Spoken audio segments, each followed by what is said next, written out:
प्रथम mobile screen को जाऊँ इंस्टाग्राम को दबाऊँ प्रोफाइल बटन को दबाओ। Facebook profile add one other link एट्रे केमिति लिंक देव एड करिबो link YouTube channel link Instagram रे केमिति देई परिबा।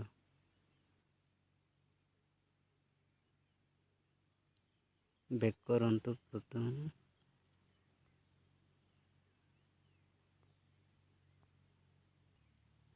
यूट्यूब रे जाऊँ ए लोगो देखाउचे एटी क्लिक करंतु योर चैनल क्लिक करिबा।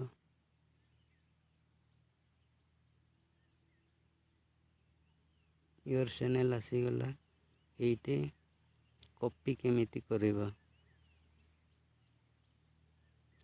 3 डॉट रे क्लिक करिबा उपरे शेयर रे क्लिक करिबा। कॉपी लिंक देखाउचे कॉपी लिंक रे क्लिक करिबा। कॉपी एड कॉपी ही गला इंस्टाग्राम रे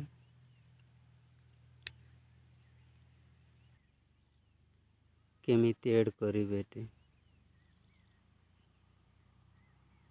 एडिट प्रोफाइल रे क्लिक करंतु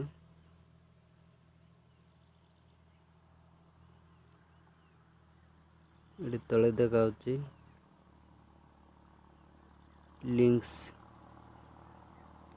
लिंक रे क्लिक करिबा। मु एटी दे देइची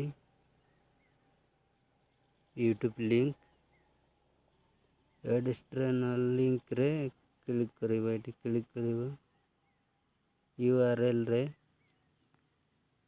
एटी पेस्ट कर देबा। जो कॉपी करची से कॉपीटा टी पेस्ट करिबा।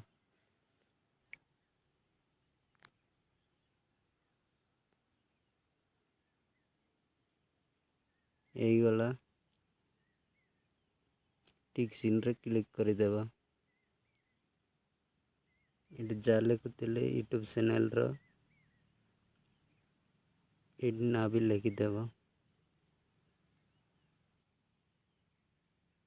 Facebook profile add one other link ए जाइछि मोर एटी डायरेक्टली देखाई देबो यूट्यूब चैनल इट्रे क्लिक कले देखि परिबे डायरेक्टली नहीं जाउछि यूट्यूब चैनल पाखकु।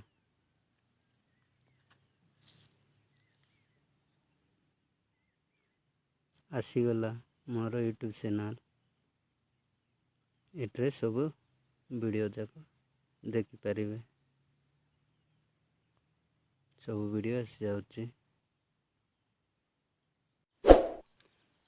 वीडियो के गोटे लाइक करंतु चैनल को नुआ आसी रहले सब्सक्राइब करंतु बेल आइकन को ऑल करे रखंतु।